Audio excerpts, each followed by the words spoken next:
Welcome to the Sacred Feminine Power podcast, where we explore the many facets of feminine power and why it is so important for women and for men to step into this power in our world at this time. This is Emmy from Feminine Revered, and I am super excited to introduce today's guest, Julie Barth.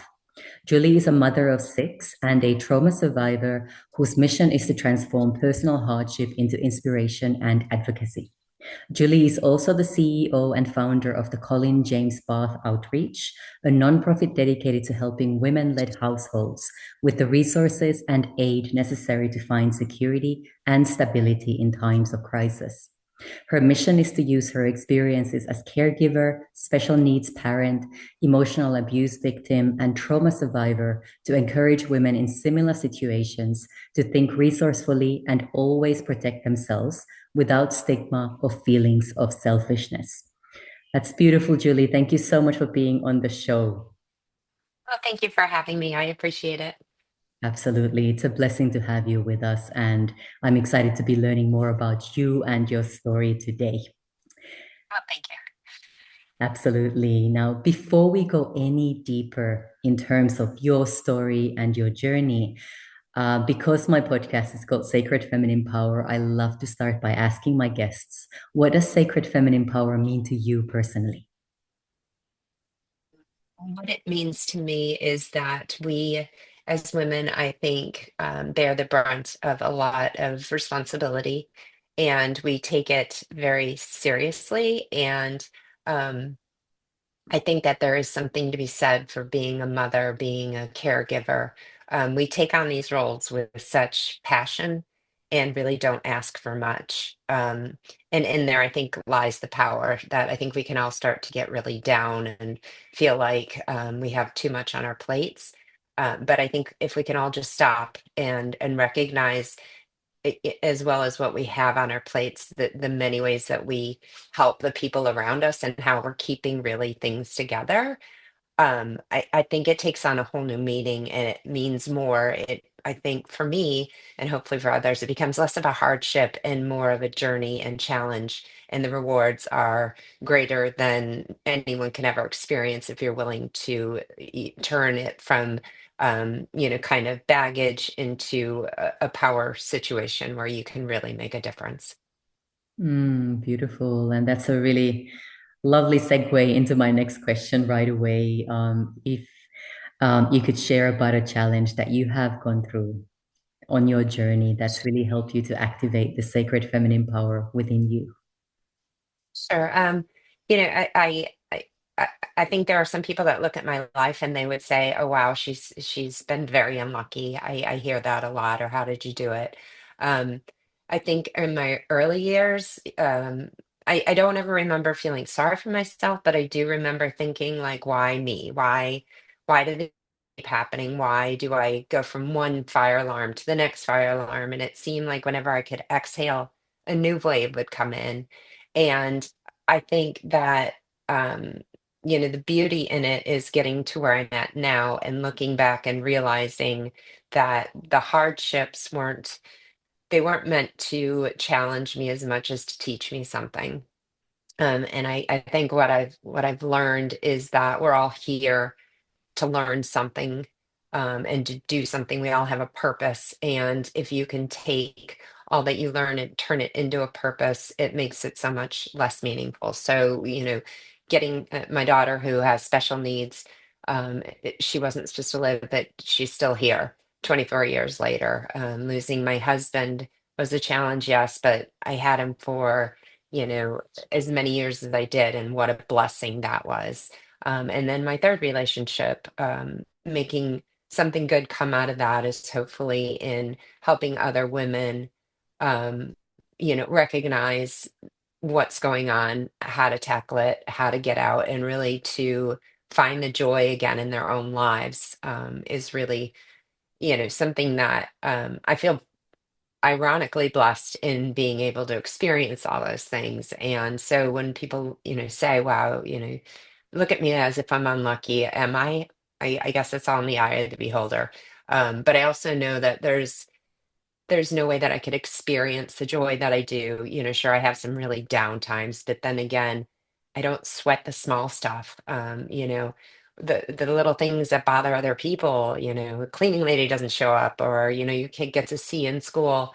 I feel that I'm blessed because those little things day to day, they can't rob me of my joy. They can't take from, the small moments that I get when I pick my kids up from school. So I guess that's kind of where my perspective is coming from, is all the challenges that we have make us a better human, make us, and present the joy in life if we're willing to open our eyes to it. Hmm. Yeah, so very true. You're making some very powerful points there, Julie. I'm wondering if you'd be happy to share a little bit more about your daughter and the journey that you have been on with her. So my daughter's 24, and she's my second of six. When I had several miscarriages before her, so things were kind of tense in the house, and I became pregnant with her. And right from the start, she just stopped. She wasn't growing. It was literally from day one. They would say, "Oh, congratulations, you're pregnant, and you're 6 weeks," and it went on, to the point where I was 12 weeks, and they said, "Congratulations, you're pregnant," because a different ultrasound technician. And, there was only a certain amount of time that I could say, "Oh, it's just measurement error." And from that point on, it was literally 9 months of, we don't know what's wrong with her.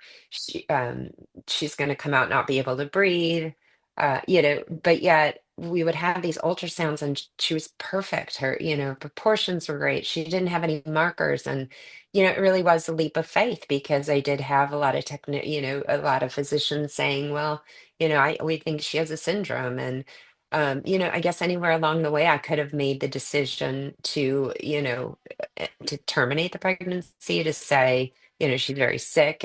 But in my heart, it was almost like, if you can't show me, that something is wrong, I can't just blindly, say, okay, well, this is not worth it. And if I want to be honest, even if they had, I don't know. Um, but it took 9 months to get her there, and it was a roller coaster ride. And then when she came out, she failed to grow then too. And there was a lot of medical malpractice, 40 some surgeries, Wow. different hospitals. So some of it was, her genetic predisposition, which we didn't know. We didn't find out until she was 3 that she had something called primordial dwarfism. Hmm. But a lot of the things that we dealt with had nothing to do with the original diagnosis. It was just literally, and I don't like the word comedy of errors, but it was. It was like from one thing to the next, losing tubes inside of her, infections that went undiagnosed. So it was it was a time of, yes, we saved her life. She's here, but what do we have? What are we unpacking in all of this? Um, so it was, anywhere along the line, I think you could ask why she's still here, after 24 years, 40 surgeries to begin with, just to heal her throat. And then when she turned 13, she came down with a rare form of genetic cancer, or cancer that had absolutely nothing to do with her genetics. Oh. And you see her as a caregiver, it's hard to watch from the outside, her go through all of these challenges over and over. And it's like she gets a break and then the next challenge comes. So, but in all of it and in saying all of that, she has exceeded every expectation. She has ever made every milestone they said she wouldn't. She's a self-taught artist. She gets on her phone every day and, text messages, good morning, to strangers, and good evening to people. And she does this amazing artwork, and it's all, I believe in the universe. I believe in the universe talking to you. And that's why I'm here right now, is because what the universe is telling me is that she is here for a reason. And it can't be to sit in her home, um, in her room on social media, or, she is such a light and she has a message. I'm not quite sure. I mean, I don't know what, it's not written in front of me, but there's a message in her courage and why she's here. And we all have one, but um, through all the challenges, she just keeps keeping on. So, It's a little bit about Tatum. She actually, when she had cancer, she had her whole right side removed, because that was the only way to tackle it. So, she doesn't have a voice because of her vocal cords, and she's in constant pain.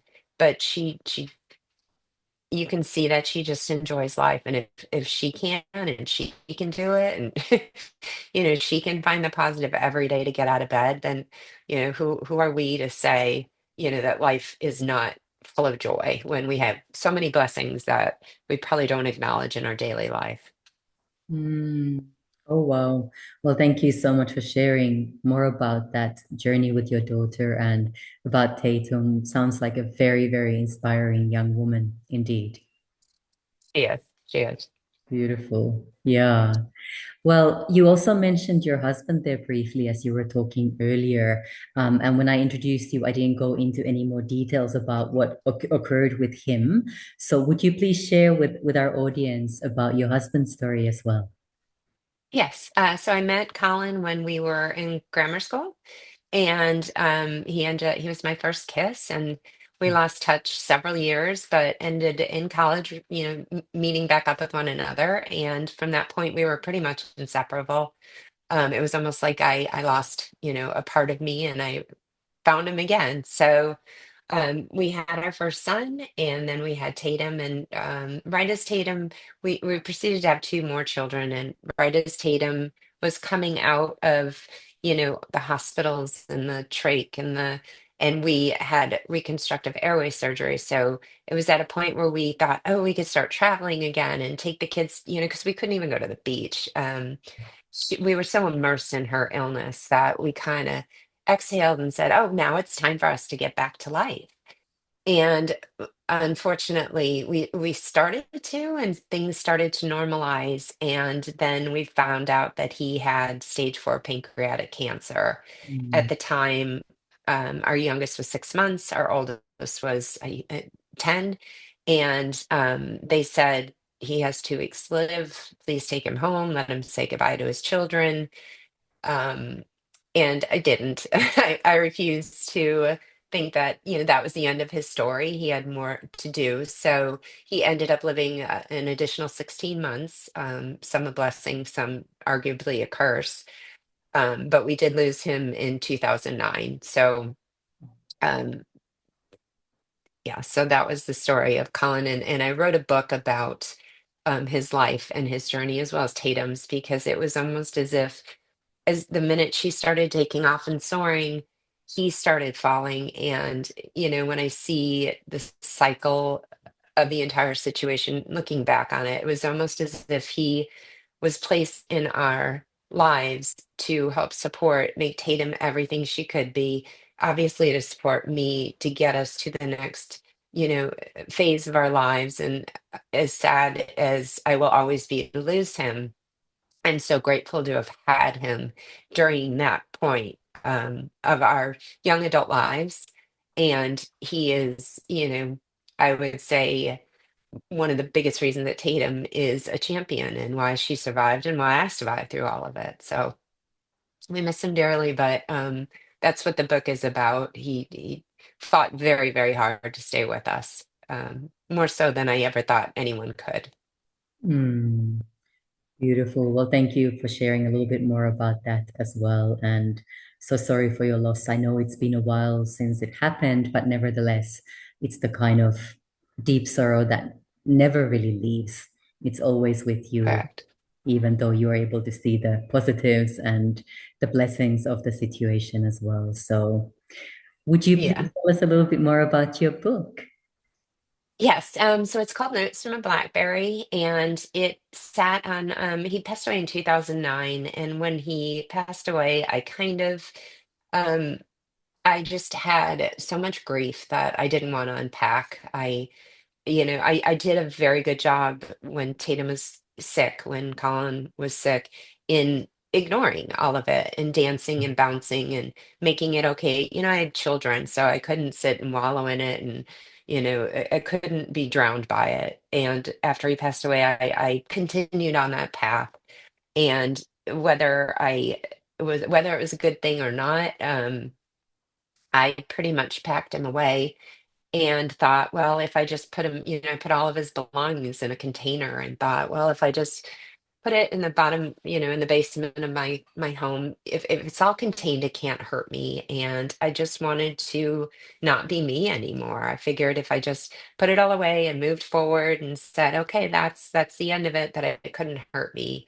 Um, but it really it did. And those things that we don't confront are still there in the backpacks that we carry.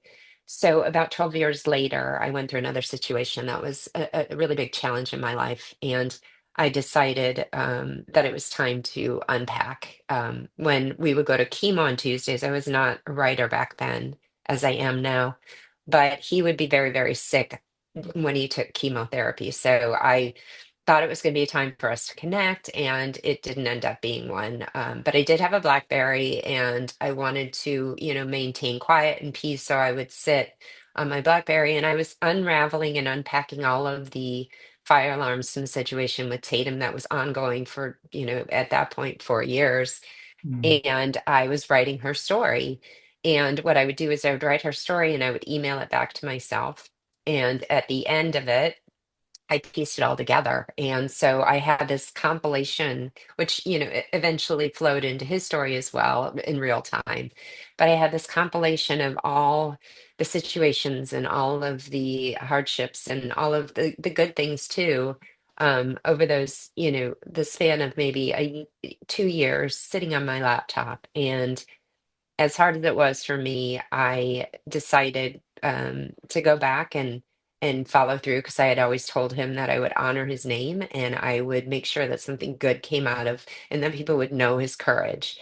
So I went back and I edited it and I looked at it and I read through it and I cried many, many, many times, and I felt that the universe was telling me that it's time now. I couldn't ignore it anymore. I couldn't fight against it. It was time to make something good come of it. So Notes from a Blackberry is named that because I wrote it on the Blackberry. But more importantly, I think that as outsiders, it's really easy for people, myself included, to not acknowledge when someone else is going through something so life altering. It's easy from the outside to say things like people would say, like, "Oh, he looks really good," and I'm sure he did. But until you're in a situation where you have to watch a little bit of the person you love disappear on a daily basis, it's like torture.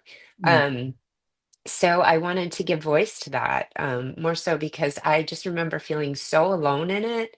And I shut people out. I didn't want to talk because it was like I felt like I was being negative. But in doing that, I kind of formed this cocoon around myself, um, and became very angry about it and had no place to deposit all of these feelings. So, in releasing the book, it was twofold: to again tell how valiantly he fought to stay here and how much he loved his family, to tell of Tatum's courage that she just kept rolling with it, and to let people know that the things that you do, the things that you think, everybody thinks that there's a way that you should behave, whether that's through grief or illness. And you don't know until you get there how you're going to behave. And there's a lot of shame and guilt in all of that. Thinking, that you should be a better person, that you say things in your inner voice, like wishing them not to be here. We all do those things, but we hide those pieces of ourselves because we don't want to acknowledge that we feel those ways.